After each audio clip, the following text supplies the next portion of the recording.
Vous avez trouvé l'appartement ou la maison de vos rêves et donc vous allez entrer dans la phase d'acquisition de ce bien. Cette acquisition sera précédée de ce qu'on appelle un avant-contrat, une promesse ou un compromis de vente. À ce stade, il est vivement recommandé de contacter votre notaire pour la rédaction de cet avant-contrat. Pourquoi? Le notaire va vérifier l'identité du propriétaire, est-il bien le propriétaire, peut-il vous le vendre?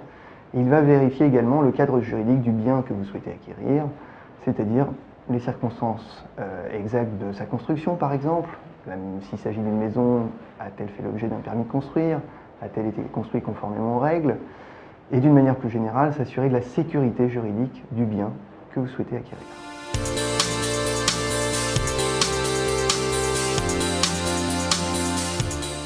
L'achat immobilier est un moment extrêmement important de la vie des Français.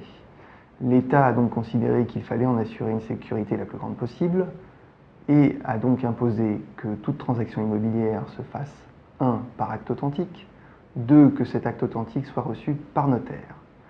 Pourquoi le notaire? Le notaire aura la mission, entre la signature de votre compromis de vente et la signature de l'acte d'acquisition, de s'assurer de la sécurité juridique du bien que vous achetez.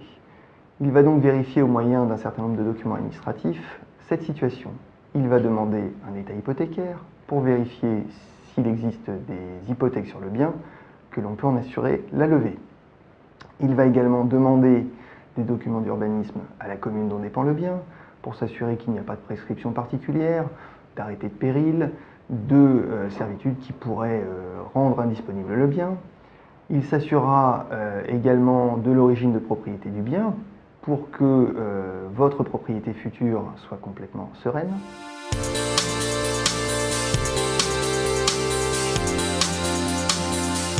Une fois que le notaire a procédé à la collecte des informations qui lui ont permis de vérifier la sécurité juridique du bien, il est donc procédé à la signature de l'acte authentique de vente. Le notaire va donc réunir le vendeur et l'acquéreur pour procéder à la signature de cet acte authentique qui constatera le transfert de propriété du bien du vendeur à l'acquéreur par la remise des clés contre le paiement du prix par l'acquéreur au vendeur.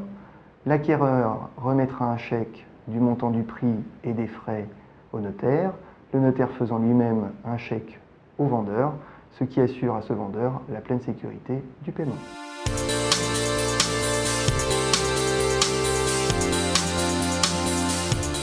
Une fois la signature de l'acte authentique de vente réalisée, la mission du notaire ne s'arrête pas là. En effet, il doit procéder à un certain nombre de formalités postérieures qui sont, d'un côté, la publication à la conservation des hypothèques de cet acte authentique. De l'autre côté, le remboursement aux différents créanciers du vendeur des sommes qui leur seraient dues pour lever les hypothèques. Le tout afin d'assurer la pleine sécurité du nouveau propriétaire.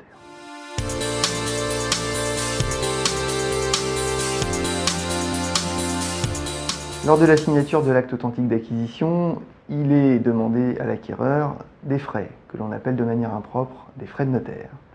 Ces frais représentent une proportion d'environ 7% du prix d'acquisition et se décomposent de la manière suivante.